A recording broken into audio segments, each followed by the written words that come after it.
Nowadays, there are books filled with breathing techniques. Who wants to read a book about the most simple thing in life? Nah. If you are as pragmatic as me, I will give you a guide to the most relevant ones. I'm 48 years old now, so I guess that makes me a pretty experienced person. So I was thinking the other day, what are the most helpful breathing techniques that I've ever learned in my life? Because I don't think we should make it more complicated than life sometimes is. So I narrowed down the breathing techniques to 4. Those have helped me tremendously in precarious times of my life, or just made everything easier and helped me to become the person I wanted to be. So let's start with the first. Calming breathing for anxiety and panic attacks. There was a time in my life where I suffered from anxiety depression. I didn't know what was wrong with me. I could wake up in the middle of the night and call the emergency doctor because I thought I had caught a severe illness. These thoughts popped up from nowhere, and I thought that these attacks would control the rest of my life. I talked to my Kundalini Yoga instructor about my problem, and she gave me this simple but fantastic working breathing technique that is said coming from Buddhist monks. In combination with a slight change of my life circumstances, this saved my life and was a complete game changer. Before I teach it to you, you need to know one thing. The only 2 real fears that we humans are hardwired for are the fear of falling and the fear of loud noises. All the other fears we have created ourselves. And the fear starts as a thought. And one thought can start a carousel of hell. But it's just a thought. And it only becomes real if you give it the permission to. So here's how you decline the permission to give the thought power over you.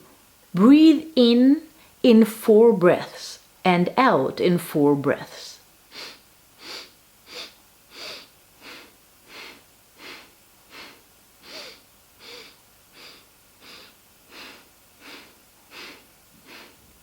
And count them in your head. Do this repeatedly until you noticed that you've calmed down or forgotten your fear. This is wonderful to calm you down before a test, or before a presentation, or if you're nervous about going to the doctor. Try it! By the way, if you are interested in this kind of stuff, we're all ready too. I love to do research about this and to share my wisdom with you. In order to do so, you could help me through subscribing to this channel and by clicking the bell button so that you will be informed whenever there's a new video uploaded. Thank you. Second simple breathing technique. Deep breathing for singing mantras, or as we call it in Runen Yoga, Raunen. Have you ever sung mantras or even a song and thought, damn it, why can't I hold the tone longer? Now, there might be some yogis who give you a good advice about that. But with my experience within yoga, it's not really common to teach these kind of techniques. Even worse, I've heard about a lot of techniques that are even counterproductive for your voice. As a professional singer and vocal coach, I made this one of the main topics within Runen Yoga. Because energy is all about vibration, and I want you to learn how to get the most out of Raunen, producing a tone. So here we go. To gain the full capacity of your lungs, you have to breathe down into your belly. So put a hand under your navel and focus on sending your breath there. Sending can be a little bit confusing. That only means that the only thing that happens is that your lower belly will come out when you breathe. Never breathe into your shoulders like this. It's even counterproductive because you will hold your neck stiff, and that means your vocal cords will be stiff too. That will make you hoarse. You don't want that. While singing, always breathe in through your mouth. That's the fastest way to get in a lot of air in your lungs. But to train your body where the air should go, it's easier to start by breathing in through your nose.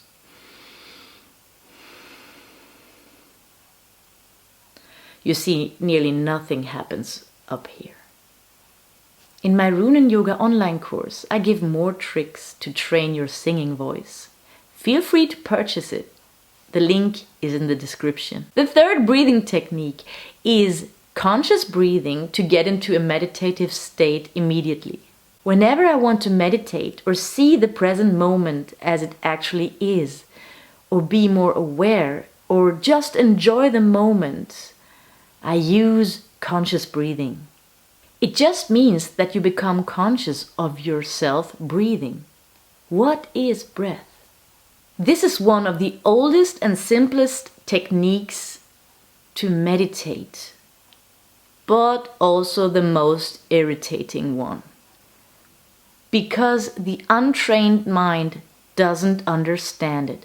What's the point of it?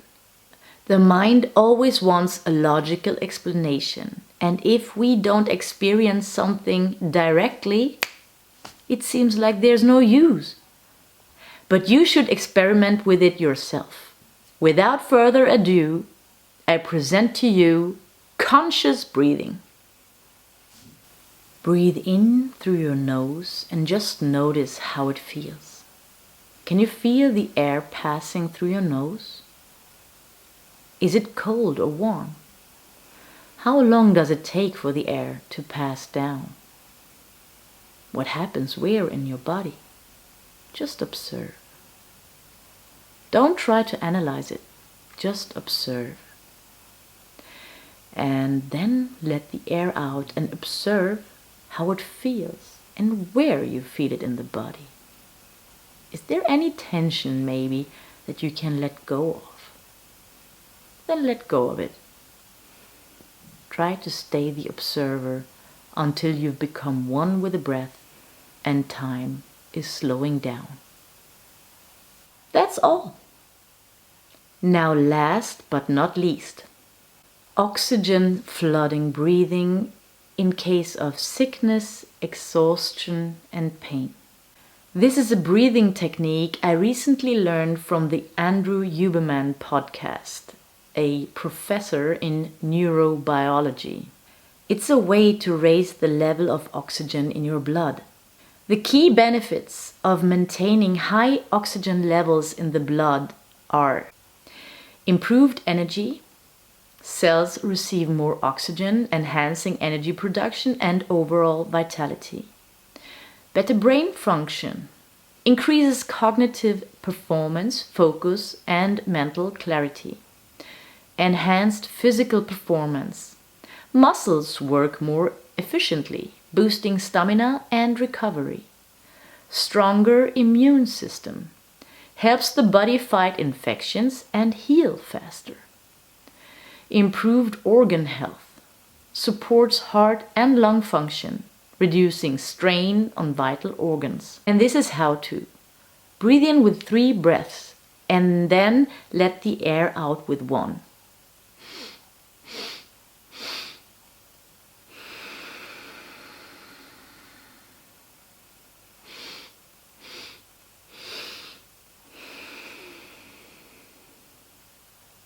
If you only breathe in once, you're not using the full capacity of your lungs, even if you think you have pumped yourself full with air.